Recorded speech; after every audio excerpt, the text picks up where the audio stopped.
बारामती विधानसभा पोटनिवडणूक लढण्यास राष्ट्रवादी शरद पवार पक्षाचा स्पष्टपणे नकार. धनगर समाज मात्र निवडणूक लढण्यावर ठाम.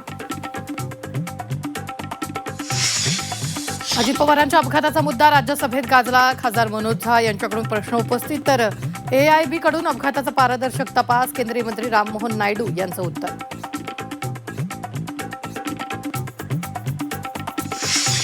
भाजपची सत्ता असूनही बळजबरीनं धर्मांतराच्या संख्येत वाढ. याला जबाबदार कोण? उद्धव ठाकरेंचा सवाल.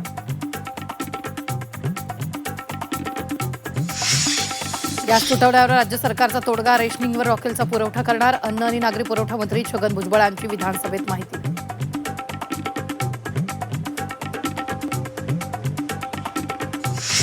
गॅसचा पुरवठा बंद झाल्यानं विद्यार्थ्यांची उपासमार. नाशिकमधील खानावळ बंद पडण्याच्या मार्गावर कॉलेज क्लासेसच्या विद्यार्थ्यांची शहरातून गावाकडे धाव. नाशिकच्या मालेगावमध्ये पोलीस संरक्षणात गॅस वितरण. गॅस तुटवड्यानंतर एजन्सी बाहेर भांडण. वादावादी वाढल्यानं संरक्षण. ऑनलाईन बुकिंगचं यावेळी थोतांड असल्याचा ग्राहकांचा आरोप. कोल्हापूरला अवकाळीचा तडाखा. दऱ्याचे वडगावमध्ये 40 ते 50 घरांचं नुकसान. संसार पूर्णतः उघड्यावर.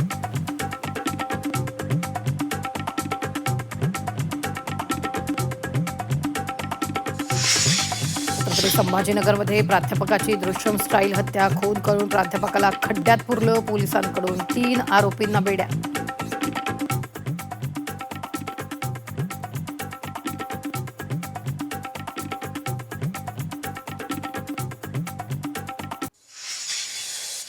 बारामती विधानसभा पोटनिवडणूक लढण्यास राष्ट्रवादी शरद पवार पक्षाचा स्पष्टपणे नकार. धनगर समाज मात्र निवडणूक लढण्यावर ठाम.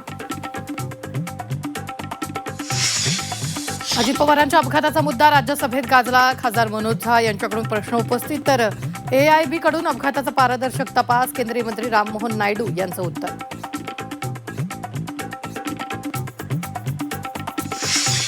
भाजपची सत्ता असूनही बळजबरीनं धर्मांतराच्या संख्येत वाढ. याला जबाबदार कोण? उद्धव ठाकरेंचा सवाल.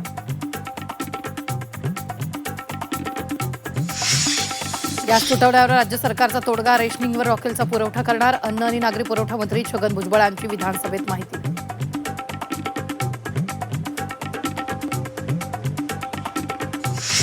गॅसचा पुरवठा बंद झाल्यानं विद्यार्थ्यांची उपासमार. नाशिकमधील खानावळ बंद पडण्याच्या मार्गावर कॉलेज क्लासेसच्या विद्यार्थ्यांची शहरातून गावाकडे धाव.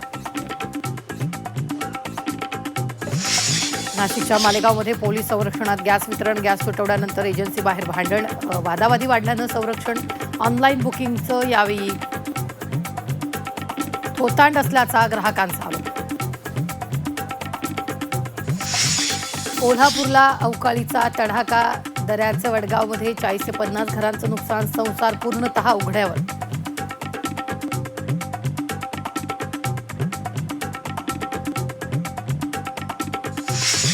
छत्रपती संभाजीनगरमध्ये प्राध्यापकाची दृश्यम स्टाईल हत्या. खून करून प्राध्यापकाला खड्ड्यात पुरलं. पोलिसांकडून 3 आरोपींना बेड्या.